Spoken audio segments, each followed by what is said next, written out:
bezel-less future has finally arrived. Kinda, sorta. Hey, what is up guys, MKBHD here, and remember that Vivo Apex concept phone we saw a couple weeks ago at that trade show?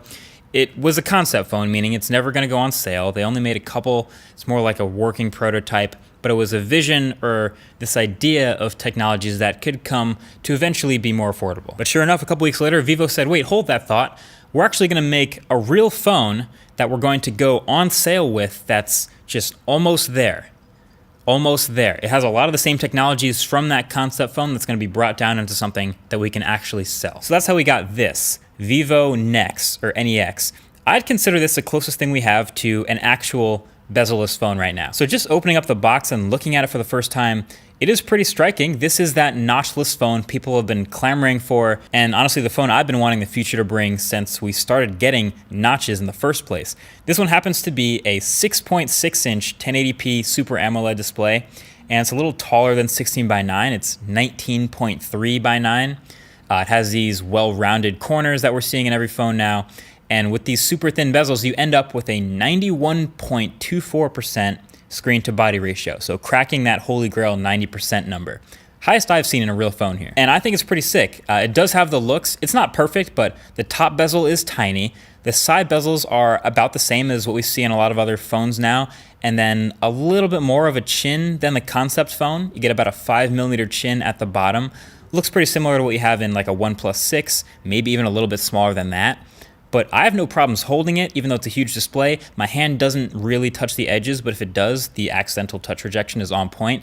This is truly the most screen we have in any phone. But that naturally brings us to the question, what about all the stuff that's normally on the front of the phone? What about the front-facing sensors? What about the stuff that's normally in the notch? Where that all go? And that's where you get those Apex concept phone technologies trickling down into this one already. So number one is that fingerprint sensor. And this is the under-glass fingerprint reader that I've tested to the max in a previous video. Same deal here, no fingerprint reader anywhere else on this phone. It's just under the glass at the front with all the pros and cons that come with that in 2018. So, you know, a little slower, a little more finicky, but definitely cleverly hidden for this concept.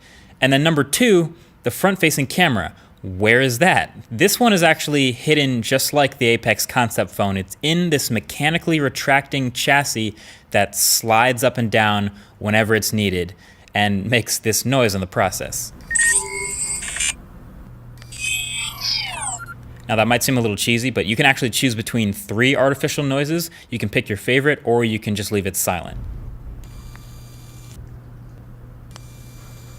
So that's the front-facing camera. That's what happens every time you want to take a selfie, every time Snapchat opens, every time you want to do an Instagram Live, all that. The concern naturally with this is that it's a moving part.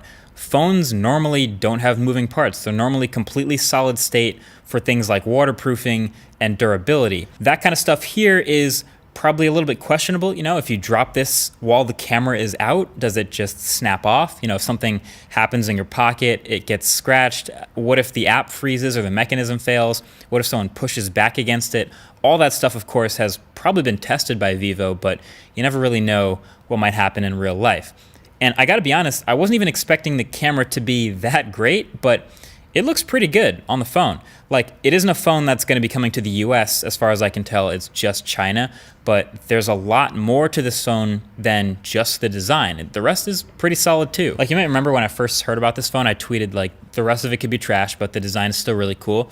But this is a full flagship from Vivo, so this is getting the full treatment. This is Snapdragon 845 inside, 8 gigabytes of RAM, 256 gigs of storage, and a 4,000 milliamp hour battery. It's like everything Lenovo wanted to be. Seems like a pretty quality pair of dual cameras on the back. It's 12 megapixel primary and 5 megapixels, and they're in this super shiny rainbow reflective metallic type of material. They actually named it, they call it holographic diffraction dynamic color illusion technology. It still has a headphone jack. It is a dual SIM card tray at the bottom as well. It has this AI button. Vivo's software is pretty specific, like it's not my cup of tea. It's not for this market, obviously, so a lot of stuff isn't even English here, but overall, like I said, it's a real honest flagship, and I'd love to see them actually try to make and sell a US version, 100%. But yeah, let me know if is this the future we asked for? Is this how bad we hate the notch that we're willing to go to mechanical moving parts to get rid of it? Hit me with those comments. Let me know what you think. Also, definitely check out my 2 other videos that are pretty specific to this phone and possibly another one upcoming, but I've done the in-glass fingerprint reader tested to the max, to the extreme. I'll link that below that like button. And there is also a video all about notches and how that technology is shifting towards this. Either way, thanks for watching. Talk to you guys in the next one. Peace.